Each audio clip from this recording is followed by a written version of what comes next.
Okay, so now it's time for testing. I've done with my resistors in series there. Now I want to test this section. Now according to our calculation is that I can put in 12 volt and this section is supposed to draw at least 210 milliamps. That's the calculation that we got. So I'm going to just take two wires here and I need to find my negative here. Okay, so the section here is going, so this is a cathode, okay, and this one is going to the resistor, so that's a positive. So I'm gonna put it this way. So my red wire is a positive, the yellow wire here is my negative. So I'm going to put my power supply, so the black goes on the yellow and the red probe here goes on the positive. Okay, just like that. Must not short the power supply. Okay, now we can go ahead and start increasing the power. Let's first turn it on. Nothing is coming on because it's a bunch of LEDs.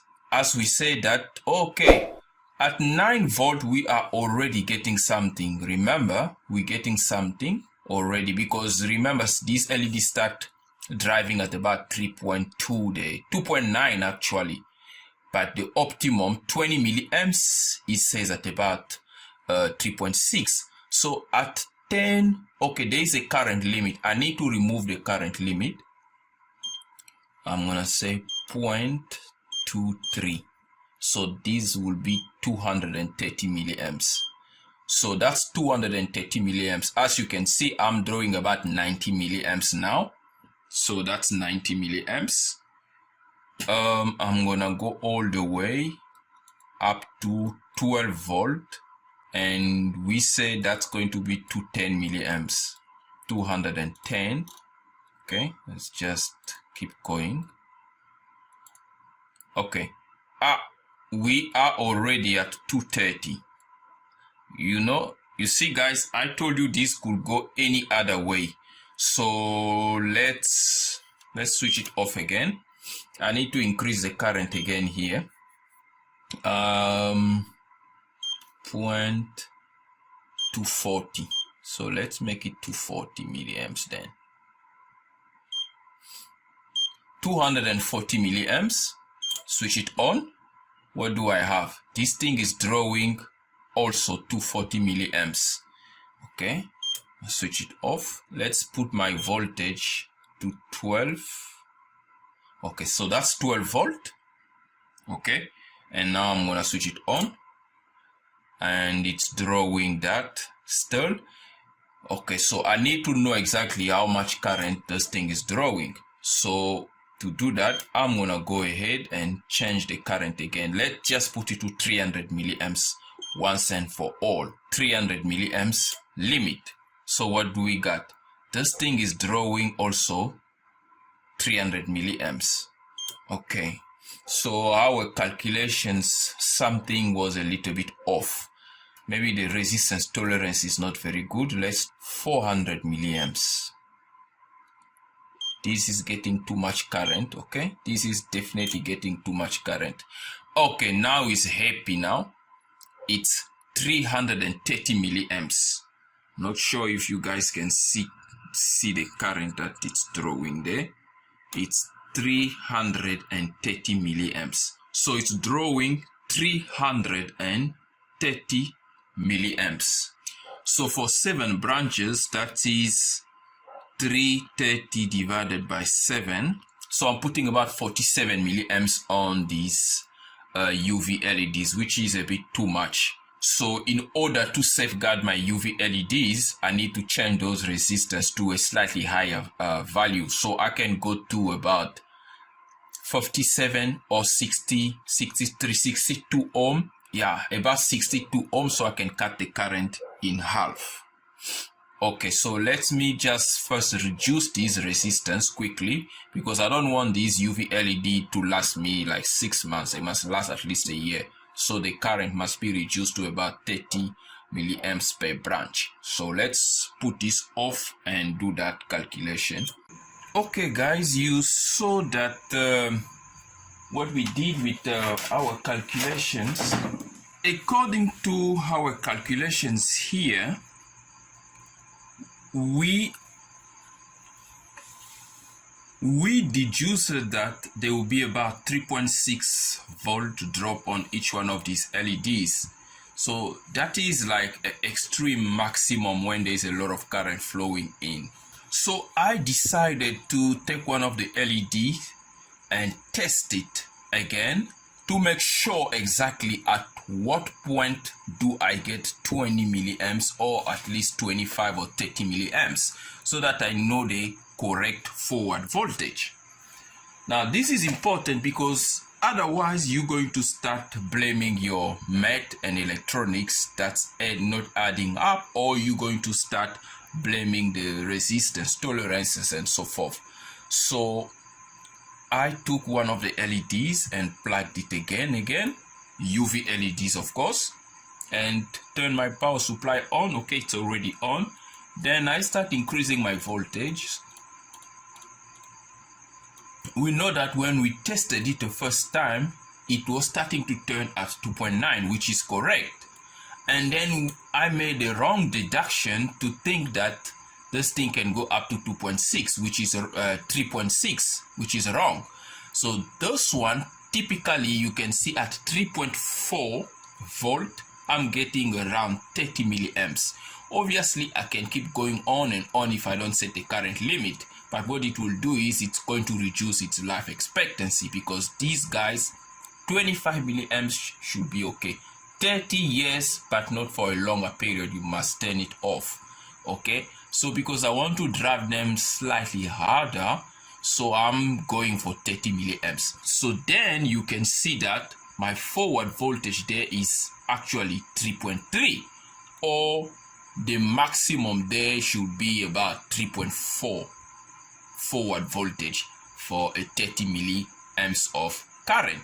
So let's go for 3.3 forward voltage. So what it means is, what this means then is, this here, since this is now 3.3, okay, so that will then mean this is going to be 9.9 volt instead of 10.8. So that's going to be 9.9 volt. 9.9. So with 9.9 here, if I redo my calculation again here, for a 30 milliamps drive, my resistor value is not going to be the 40 ohm that we deduced here, but the answer is rather 70 ohm. So we need a 70 ohm resistance if we want to drive them at 30 milliamps with the current 3.3 forward voltage. So that's what we need there. But because 70 ohm is not a standard resistance value, we can maybe go for like a 74 ohm, which is standard, or we can come down slightly to maybe 62 ohm or 66 ohm for standard resistance value. But at least we know that we're going to be in that range of, let's say, 25 to about 35 milliamps. Okay, that is slightly acceptable rather than the 47 milliamps that we saw there. That would have destroyed these LEDs much faster than expected. Okay, so what I'm going to do now is I'm going to go ahead and change these resistance quickly. I'm going to go for a slightly smaller value than a 74. So if I find a 66, I'll place a 66. If I don't, then I'm gonna go for a 74 ohm. I don't have a choice. Okay, now there is one more important parameter that we need to check, and that important parameter that we also need to ensure here is the power across the resistance. Since we now know that it's going to be 12 minus 9.9, so now the voltage, we know that we now have 2.1 volt. Okay, So the 2.1 volt times, let's say we go to the maximum there that we say could be 30 milliamps.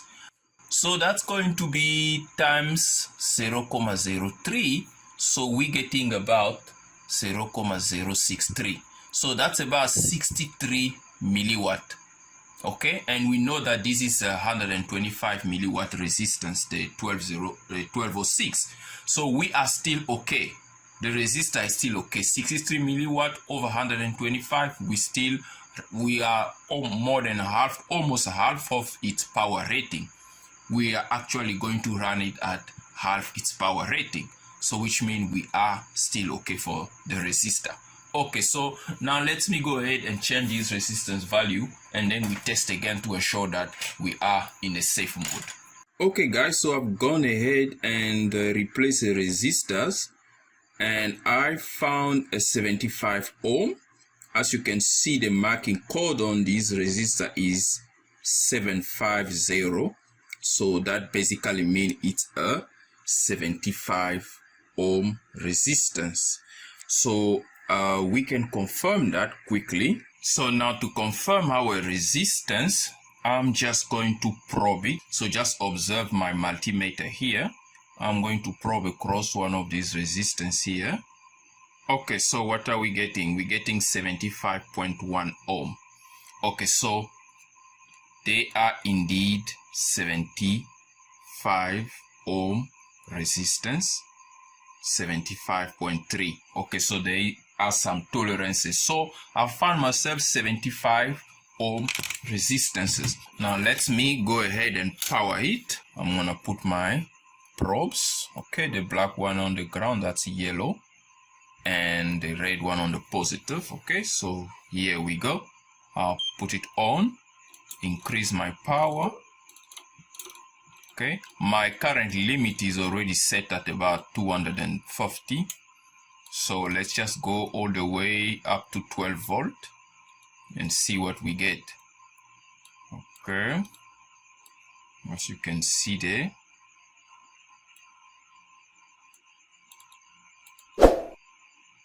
going. Okay, so you can see at 12.1 volt, I'm drawing about 210 milliamps. Now my calculations make sense. So the initial calculation was not false, but I was using a wrong forward voltage, 3.6 instead of 3.3 volt forward voltage. So the takeaway for these guys is to make sure, if you are playing with LEDs, to make sure of your forward voltage, because if you don't, then you won't be able to configure your circuit accordingly, because LEDs, they can be placed in various parts of the circuit. So knowing what the forward voltage is based on the voltage on that point in your circuit is very important. So in this case, 3.3 volt is a forward voltage of one of these UV LED. So combining three of them in series give me a 9.9 volt, and with a 12 volt power supply, I can be able to drive in a 210 milliamps with a 75 ohm series resistance. So now I'm gonna go ahead and populate all the remaining sections, and hopefully, as we said, this whole thing should draw about 840 milliamps. So that is 210 times 4. So I'm going to populate all of them, and I'm going to come back and power it and see how much current we're going to get on the power supply. Okay, so let me do it. I've been assembling this panel, and it's almost done. And I've already placed, okay, all the SMT resistors, and they are all 75 ohm, and I use the reflow process with a heat gun using the solder paste compared to this previous one that I hand soldered manually. So I just need to complete the last 3 LEDs here, then we can go ahead and test our LED panels. So I'm just going to complete them. So this one is going this way, and this one is going this way, and the last one is also going that way. Okay, now I just need to flip it like that. Then I can go ahead and solder. I start by just putting a one solder point on one side.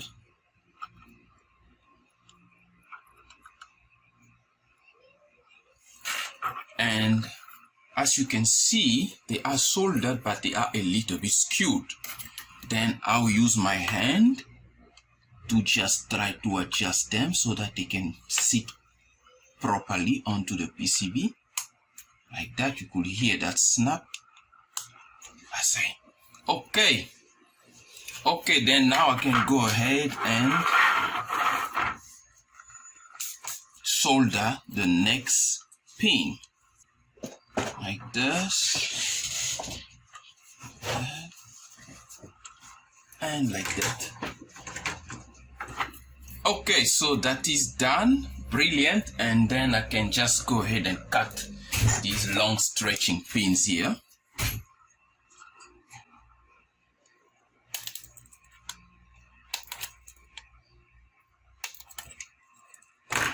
Right, good.